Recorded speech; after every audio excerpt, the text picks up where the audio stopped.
Oh, that's good. Yeah, talk about what we wanted to do. I got my.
Yes. No. Yeah. What? I say. Yeah. Yes. There's bathrooms. Hey, Bert, how are you?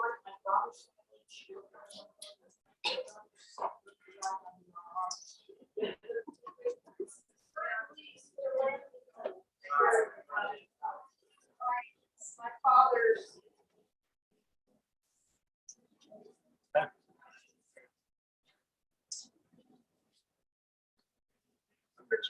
Yes.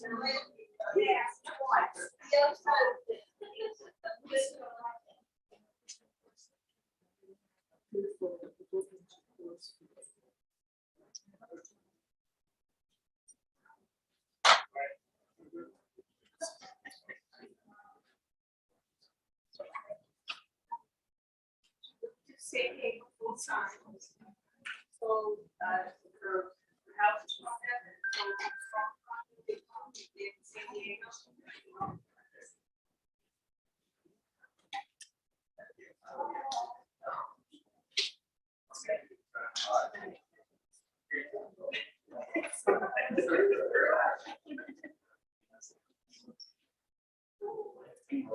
This is my wife.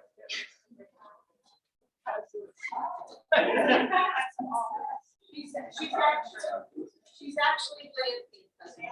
she's my father's nephew-in-law.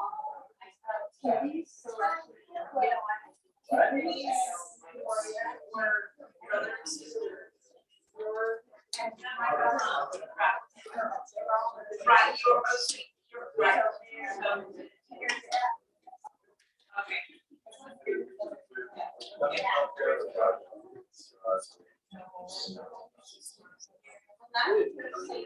Well, my older son is I go to it's north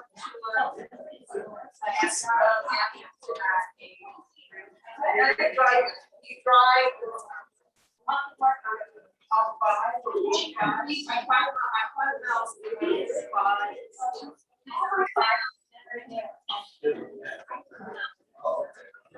oh, okay. Oh, the 15.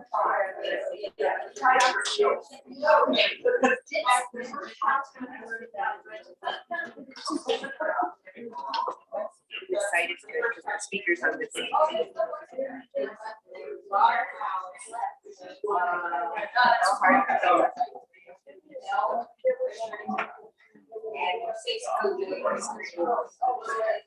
And now it's Lord, so they're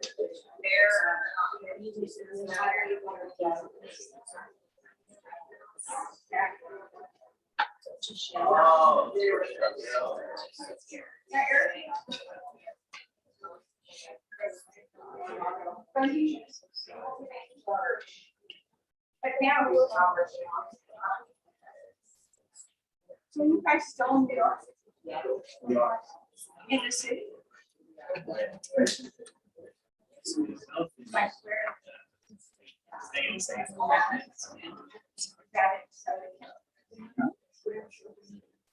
Where are you in the city?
I'm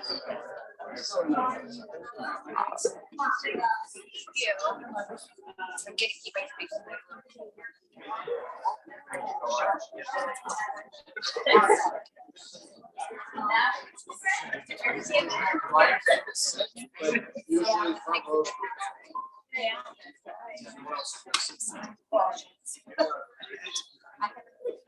Do you remember the dinners? Yes, of course.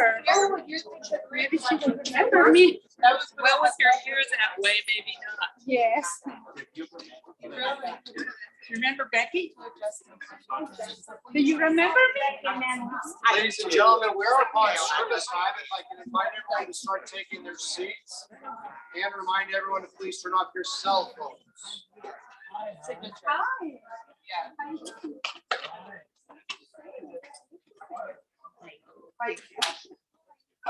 sorry. We can all get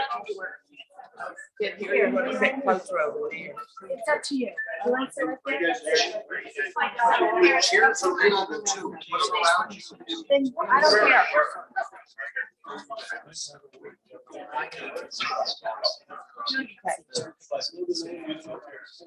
How's Manuel? He's doing well. He's doing great. Thank you. I talked to him. Yes, he told me. Yeah. Oh, I told her how much. Tony, you he gotta take a missed. seat.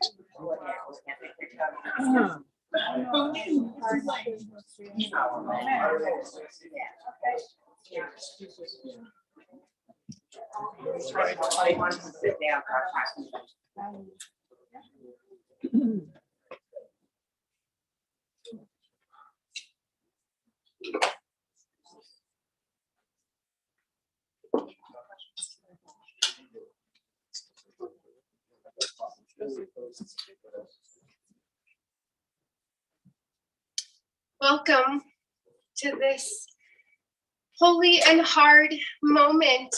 I am both honored and sad to see so many of your faces again so soon.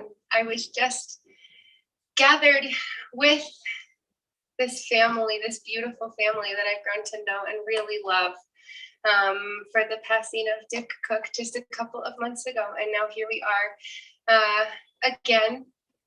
And I thank you for the opportunity and the responsibility of helping you to lay Sondra Cook, your mom, your grandma, your mother-in-law, your sister, your aunt, your friend and community member to rest today. We begin by preparing ourselves for this hard work. And there's a poem that I couldn't help think about as I was learning so much about Sondra over the last couple of days. It's by a woman, a poetess who lived in Israel named Zelda. And here's what she wrote. Each of us has a name given by God and given by our parents. Each of us has a name given by our stature and by our smile, given by what we wear. Each of us has a name given by the mountains and given by our walls. Each of us has a name given by the stars and given by our neighbors. Each of us has a name given by our sins and given by our longing. Each of us has a name given by our enemies and given by our love. Each of us has a name given by our celebrations and given by our work. Each of us has a name given by the seasons and given by our blindness. Each of us has a name given by the sea and given by our death. And this poem feels true and resonant at any funeral, at any memorial, but especially here on this day. There are so many different ways to have known Sondra and so many different pieces of her identity that I have learned about. Some of them contradictory to each other, some of them so beautiful and rich in their descriptions. And so we see each of her names on this day. I shared with her family a few months ago the framework of understanding the dash that exists on a gravestone. That in between the first and the last date of death, there's a tiny little dash that exists that says that a life went from 1934 to 2021, and that dash contains the entirety of the story of someone's life. And it's a rich and complicated and complex story, and it's a tiny little itty bitty dash that holds all of that information. And so much of our job, our duty, our responsibility, and our privilege today is to tell the story that lives in that tiny little dash. And so we share together the words of Psalm 23 that talk about this process of saying goodbye.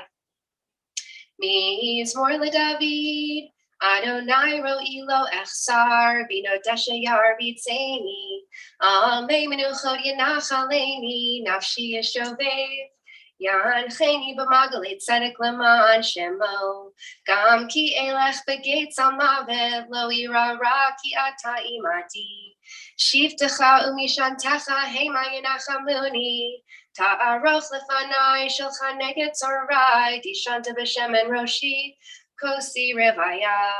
Ach tov v'chesed yirdifuni, kol yemei chayai, v'shavti b'veit Adonai le'orech yamim. Adonai is my shepherd, I shall not want. God makes me lie down in green pastures and leads me beside still waters and restores my soul. You lead me in right paths for the sake of your name, even when I walk in the valley of the shadow of death. I shall fear no evil, for you are with me. Your rod and your staff, they comfort me. You have set a table before me in the presence of my enemies. You have anointed my head with oil, my cup overflows. Surely goodness and mercy shall follow me all the days of my life, and I shall dwell in the house of God forever. And finally, a poem that always feels particularly, I guess it doesn't really matter what the weather is, it's always relevant. It was colder when we were together last, and now the sun shines so brightly. And yet this poem of memory holds all of its truth. In the rising of the sun and in its going down, we remember them. In the blowing of the wind and in the chill of winter, we remember them. In the opening of buds and in the rebirth of spring, we remember them. In the blueness of the sky and in the warmth of the sun, we remember them. In the rustling of the leaves and in the beauty of autumn, we remember them. In the beginning of the year and when it ends, we remember them. When we are weary and in need of strength, we remember them. When we are lost and sick at heart, we remember them. When we have joys we yearn to share, we remember them. So long as we live, they too shall live, for they are now a part of us as we remember them. And so, I'm going to lower this a little bit. There we go. As we come to really the essence of our job today, it's to tell the story together of Sondra's life. And I had the privilege, really a privilege, of sitting with her family last night and hearing the stories that you all had to share about her life. And I want to begin by just giving this a little bit of a framework as we tell this story, this dash, as we understand this life and this legacy of Sondra I. Cook. Judaism is a way of life, as many of you may know, that emphasizes the importance of memory. So many of the holidays that we celebrate and the rituals that we perform are reminders of events that happened a really long time ago. Things that, even though they are millennia old, continue to shape our lives today. Like when we eat matzah on Passover to remind us of the Exodus from Egypt, or when we observe Shabbat and we cease to work so that we can remind ourselves of the beauty of creation, or when we come together like this to say the words of the mourner's Kaddish and to memorialize people. We remember those who shaped our lives and who shared our years. And yet, despite the emphasis that we have on memory, our tradition knows that it's neither possible nor is it good for us to remember everything. We naturally end up being selective about our memories. We acknowledge the pain and the anguish that exists in our past, but we also remember what is good and sweet. Because the purpose of memory is not to make us bitter, it's to make us better. And that's true not only of history, but of our personal relationships as well. And so when we lose a loved one, we edit our book of memories. We accept that life is hard and that we have challenges and it's complex and our relationships are complex. And then we highlight a warm smile, a thoughtful word, a caring act, a lovingly baked Mandelbrot. We remember times of difficulty, and then we help ourselves by focusing on the qualities of our loved ones that have enriched our lives. And so it is with that lens that we remember Sondra Cook today. We remember what was so beautiful about her. She was loving and had a heart of gold. She was glamorous and stylish and well-dressed. She was caring and artistic and a powerful force in the world. And we also remember that she was stubborn and she was opinionated. She never forgot a single thing, whether compliment or insult, and that she wasn't always an easy woman. But the purpose of memory is not to make us bitter, it's to make us better. And Sondra's legacy does indeed make us better. And so it's with that I have the privilege and honor of sharing with you today the words of Sondra's son, Craig. And here's what he wrote. Today is kind of surreal, and it is really, really, really hard to believe that we lost both our mother and our father in just a few months of each other. How utterly incredible and awkwardly strange. We made it through a whole year of pandemic and worldwide chaos, and in the blink of an eye, we are wondering what happened. First, our dad died in March, and now our mom here in July, and I keep thinking it's just a dream, but it isn't. It's just a very sad reality. For those of you who may not know, my mom and dad had been divorced for over 30 years and had each been living their separate lives from each other, with my dad at the Carry On Assisted Living and my mom at Tamarack Brookdale Independent Living. But today is about Mom, Sondra Cook. She had a heart of gold, which I know she shared with so many of you. Sometimes she could get mad, but in her heart and soul, she was warm and caring and a very loving person. She lived a long life filled with much happiness, but it was also a complicated life, especially with respect to her health, which had not been good for a very long time, ever since a drunk driver ran a red light and crashed into her over 25 years ago. She ended up with dystonia, which is a form of Parkinson's disease that would make her head and other body parts shake uncontrollably. Sondra took Botox shots every 3 months for the past 25 years for the pain and to reduce the shaking, but just like the rest of her complicated life, her body was becoming immune and the drug was losing its effectiveness. She would search for the right doctor who could administer the over 20 plus shots of Botox she would have to painfully endure during each treatment. And if the shots were off by even a sliver, the medicine would not work and she would have to wait 3 more months. This would not deter her. It only made her more persistent and obstinate and ultimately led her to become the regional dystonia chapter leader for all of Colorado, where she would run monthly meetings with doctors, medical firms, and others suffering from dystonia. She became a pivotal resource in the community, helping dystonia patients find doctors to give them shots of Botox. She was even recognized with an award for her work by the doctors and pharmaceutical companies.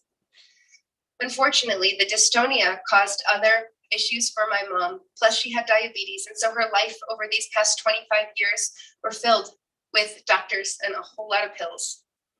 My mom was actually from Los Angeles, California, and ventured to Colorado as a young girl in her late teens, where she stayed with her aunts. She was a very pretty woman and was even in a number of beauty pageants growing up. She caught the eye of my dad, got married, had 3 sons. And although she always wanted a daughter, so me being the last to be born, I became her pseudo daughter. That meant she taught me how to cook, and she was a really great cook. But she was an even better baker, and all of her family, especially her grandchildren, Brendan and Harrison, always wanted her to bake a poppy seed cake. In fact, they have already told me that I have to make it for them sometime this coming week. Growing up in California, my mom and her sister Elaine, who is here with us today, always went to the beach all the time, which is probably why I love the ocean so much myself. Before the car accident, my mom was very active, whether it was playing tennis with Arlene Hirschfeld or bowling with Janice and Booney Dinner or just playing cards with her lady friends. She was always on the go, which is probably a good thing because she had to keep up with her 3 young sons, and we definitely kept her on her toes. From having to take care of David's allergies, like when his eyes swelled shut the day of his bar mitzvah because he was allergic to animals and my aunt had mistakenly taken him to the zoo, or dealing with Brian's multiple collapsed lungs, or having to take me to countless doctors for my hearing issues, carpooling us to Sunday school, a movie with friends, Green Gables, the list goes on and on. She was always there for us, and we love her for it. But there was so much more to our mom, and it would take too much time to say how amazing and wonderful she was. She was an artist and did sculptures of people. She volunteered at the Denver Zoo, working hundreds and hundreds of hours as a docent. In fact, she would become the head docent for one of the hog-nosed snakes at the zoo, and she would take the snake to elementary schools and all over the city to introduce people to the snake, which is pretty incredible to think about our mom bonding and handling a snake when she would scream if a bug even got remotely close to her. Sondra loved her work at the zoo, but she also loved small dogs. Growing up, she would borrow friends and family's dogs and bring them to her sons to play with, although not for too long because David and Brian were both allergic to them. But her sons wanted a dog of their own, and one day she drove up in the car as I was walking home from 5th grade and said, "Look in the backseat," and it was a puppy that we named Princess. I'm not sure if Princess was really for us or for her, but it was the first of her many dogs, and until the day she passed, she had a love for them. From Branny, Chanel, and Adeline, they brought her a lot of joy and happiness. No discussion of our mom would be complete without mentioning that she was a clean freak.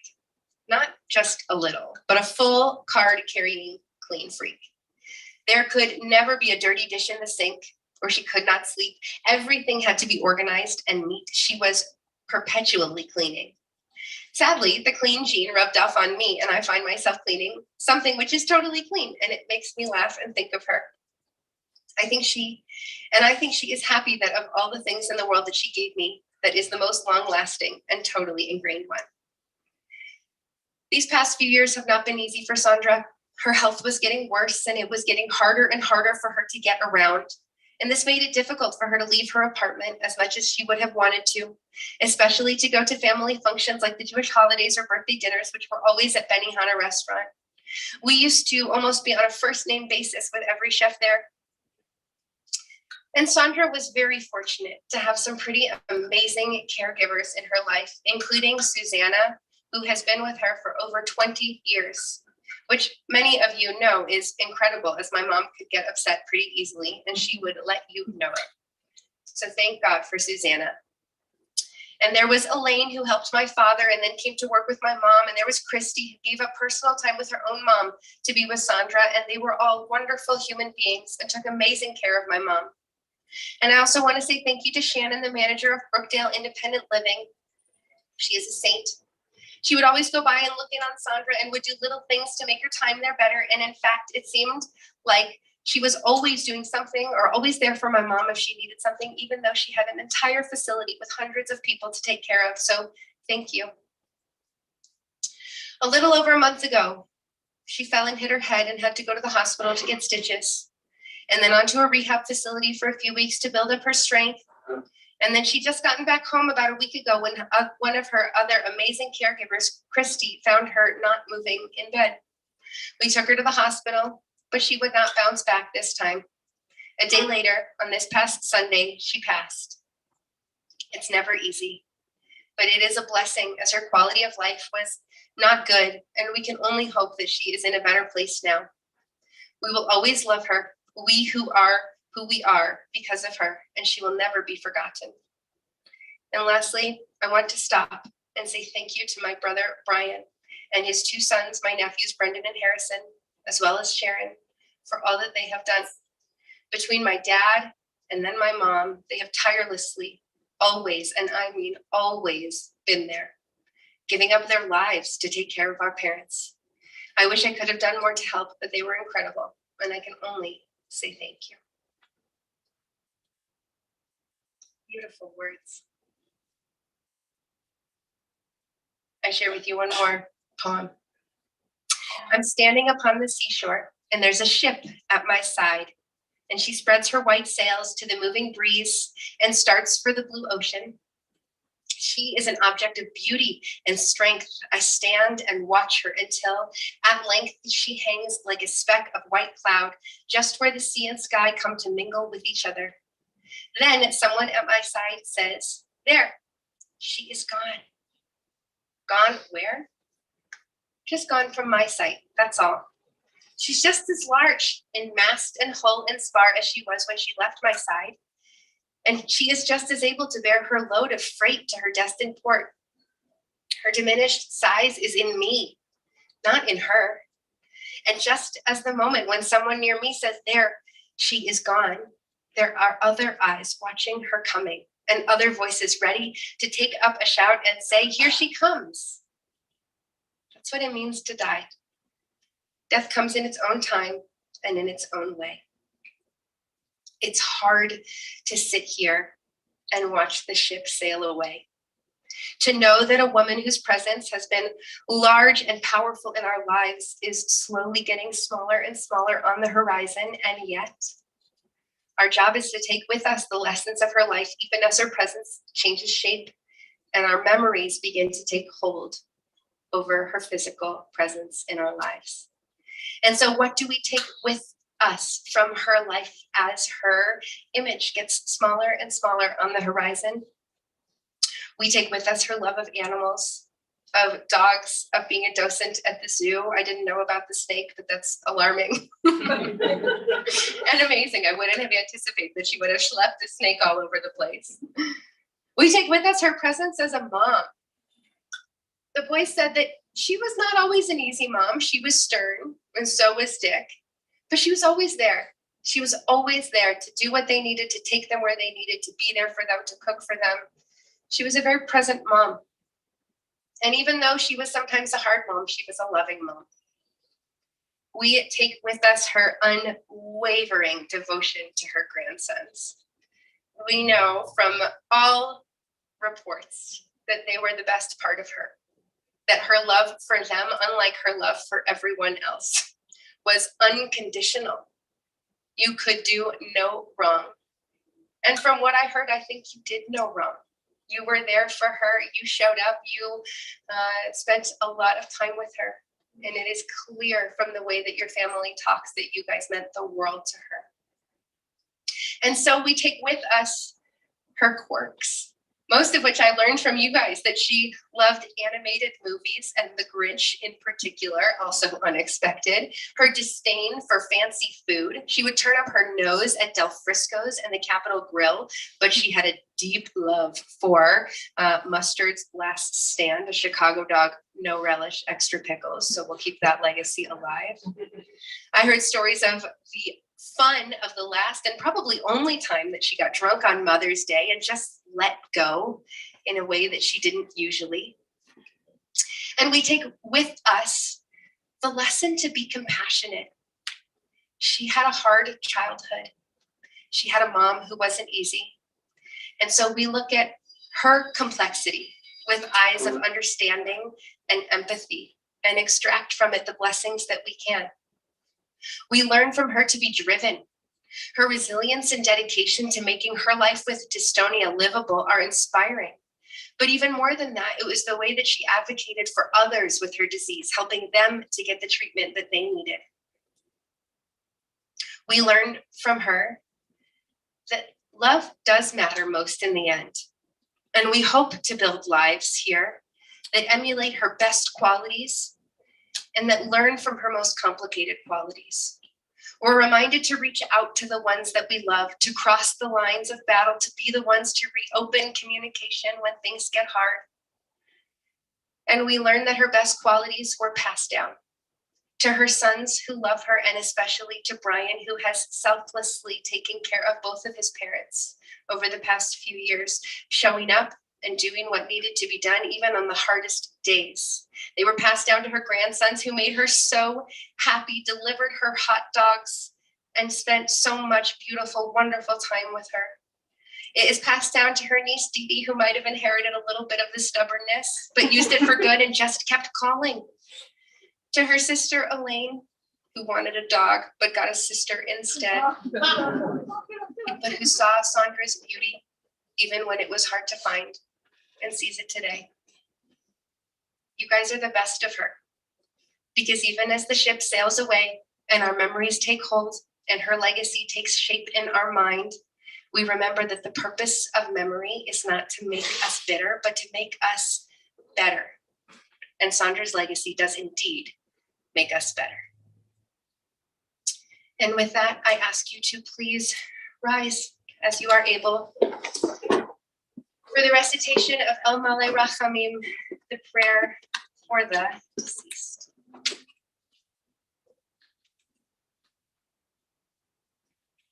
El Malay Rachamim, Shochen Bamromim, Hamsei Menucha Nechona, Tachat Kanfei Hashchina, Im Kedoshim Utehorim Kazohar, Harakia Mazhirin, Et Nishmat Ziska Yisrael Bat Binyamin V'Malka, Shehalacha Leolama, Bal Harachamim Yastireha, Beseter Knafav Leolamim, B'Yitzror B'Yitzror Et Nishmata, Adonai Hunachalata V'Tenuach B'Shalom, Al Mishkava V'Nomar, Amen. God of abundant mercy, God most high, may the soul of our loved one who has gone into eternity find the gift of perfect peace in your embrace. Together with the holy and pure, whose light shines like the radiance of heaven, compassionate God, hold Siska Yisrael Bat Binyamin V'Malka, Sondra I. Cook, close to you forever, so that her soul may be bound up in the bond of life eternal. May she find a home with you, and may she rest in peace. And together we say, Amen.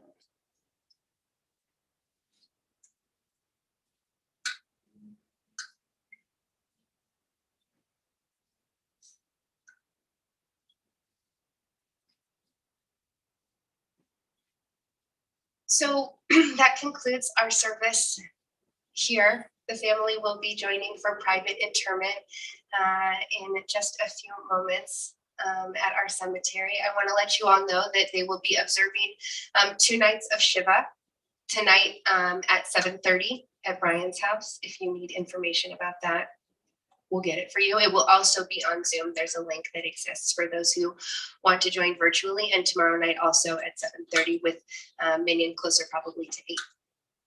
Thank you for being a part of our service this afternoon and for remembering Sondra with us. Thank you.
Not as steady as I'd like to be. No.